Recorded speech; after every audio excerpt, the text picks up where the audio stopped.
Hey, welcome back to the Bay Mike. I'm Maya Ellison. Today, we're unpacking a question that's been buzzing through DMs, timelines, and lineups. Did Larussell cancel himself? This episode isn't a gossip hit piece. It's a close read.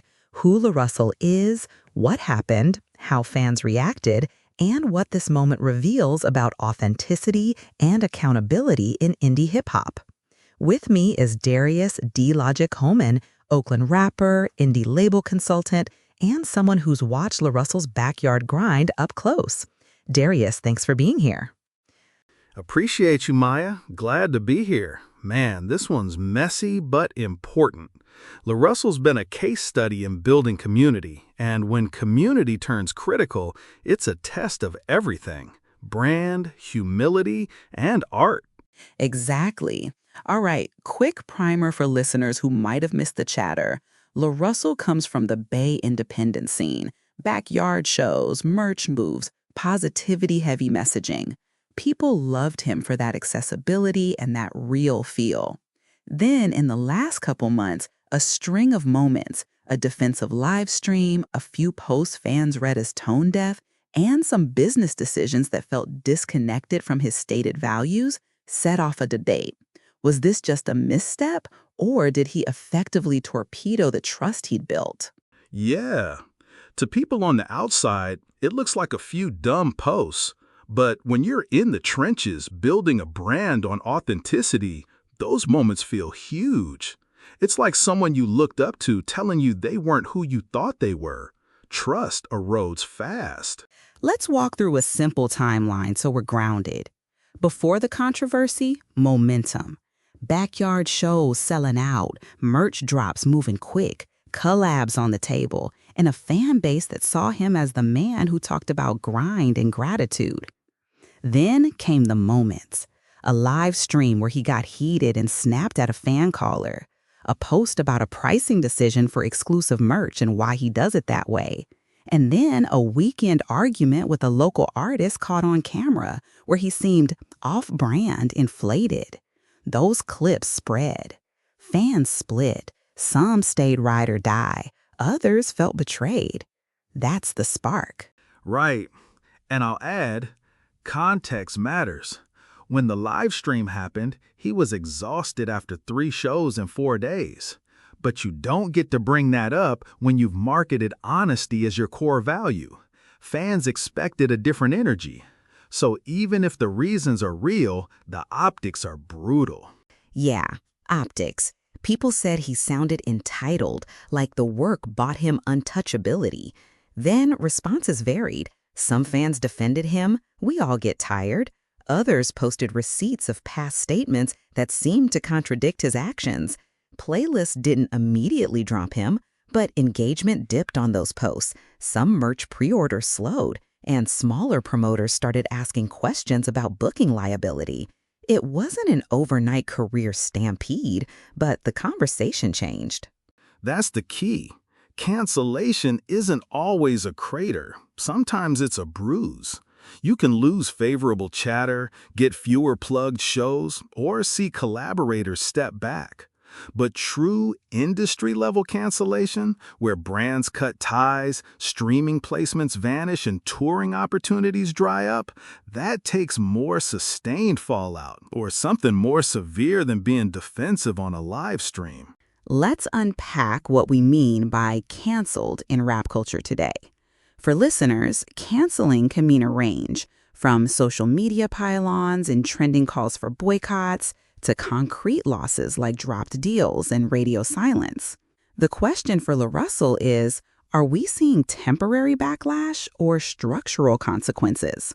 At the moment, from what we can tell, it's more reputational damage and a hit to momentum, not a full industry exile.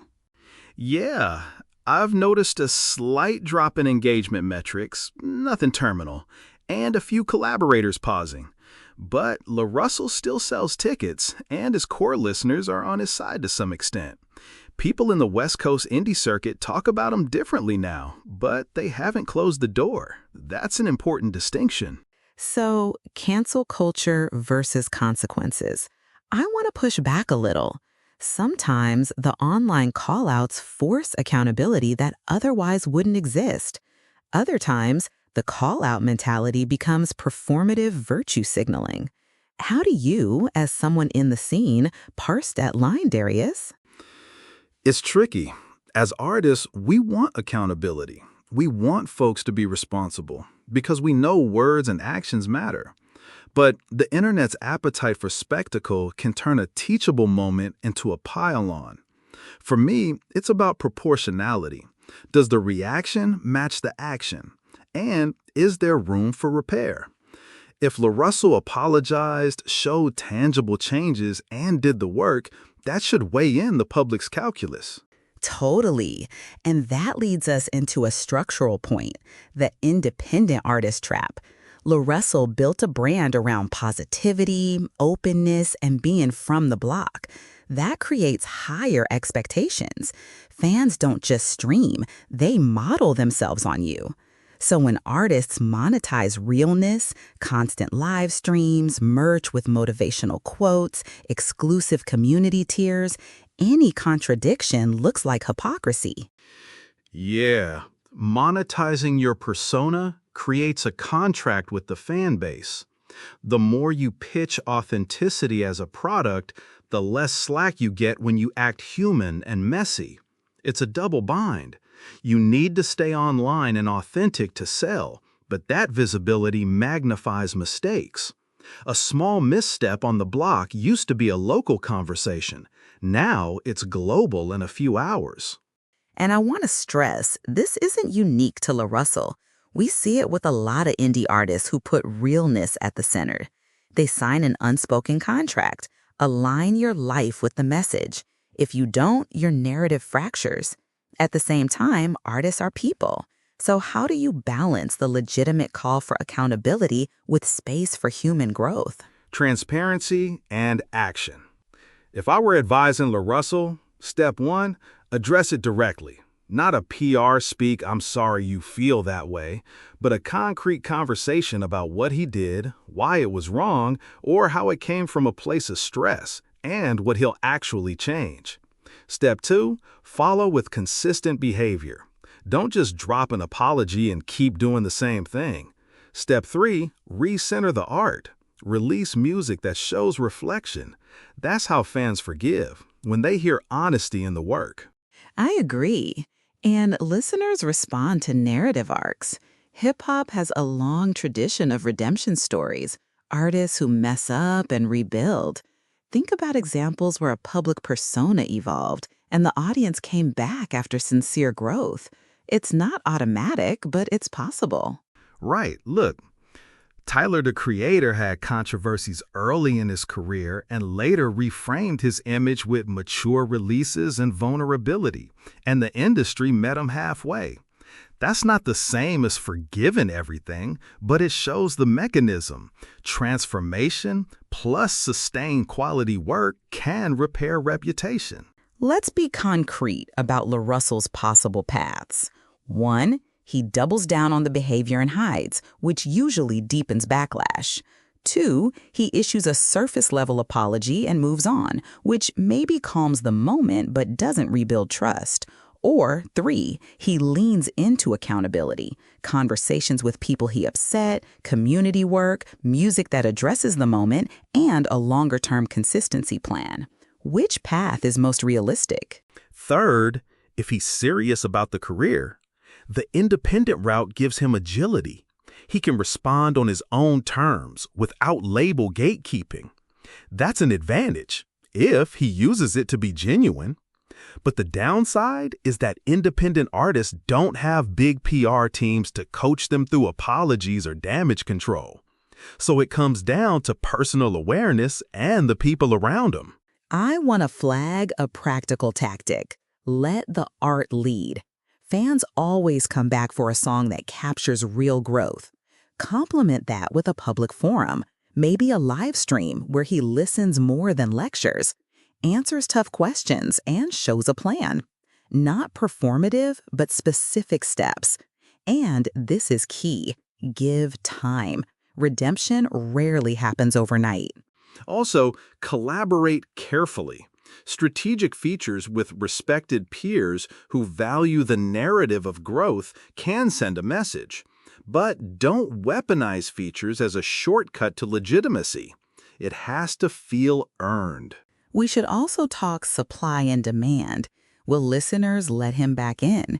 Hip-hop audiences can be ruthless, but they also respect hustle and honesty. If he demonstrates learning and consistently makes dope music, a lot of fans will come back. If he doubles down on ego and entitlement, the long game looks tough. And the local community matters. If promoters, DJs, and peers start to believe he's actually changed, bookings return. The industry notices revenue and crowd energy. Those are measurable things that can pull him back into circulation. So, final take? Has Larussell permanently canceled himself? My read is not yet. He's at a crossroads. The controversy dented his momentum and exposed a gap between the brand he sold and how he showed up. But the fix is straightforward in principle, difficult in practice. Honest acknowledgement, consistent actions, and stronger art. The final verdict depends on both his next moves and whether the audience is willing to listen with nuance. I'm with you. He hasn't been erased. He's on probation. If he leans into humility, does the work, and stops performing authenticity as a commodity, he can rebuild. But if he treats this like PR to bulletproof himself, you're gonna see the erosion continue. Fans smell inauthenticity quicker than any algorithm. Before we sign off, a quick note to listeners. Think about what you want accountability to look like. Do you want punitive spectacle, or do you want real change? Both are valid. The difference is purpose. Is the call out about teaching a lesson or scoring clout? Yeah, and if you're an artist listening, take it as a reminder. Your fan base is a relationship. Invest in it like you would a community you care about. Your words matter, offline and online. All right, that's our deep dive on Larussell and cancel culture. Darius, thanks for bringing the on-the-ground perspective. Maya, appreciate you facilitating this nuance. We need more conversations like this. Absolutely. If you're listening, tell us what you think. Is Larussell canceled, salvageable, or somewhere in between? Slide into our DMs or leave a voice note. This is Maya Ellison, and you've been listening to The Bay Mic. Until next time, keep listening, keep questioning, and keep supporting the culture.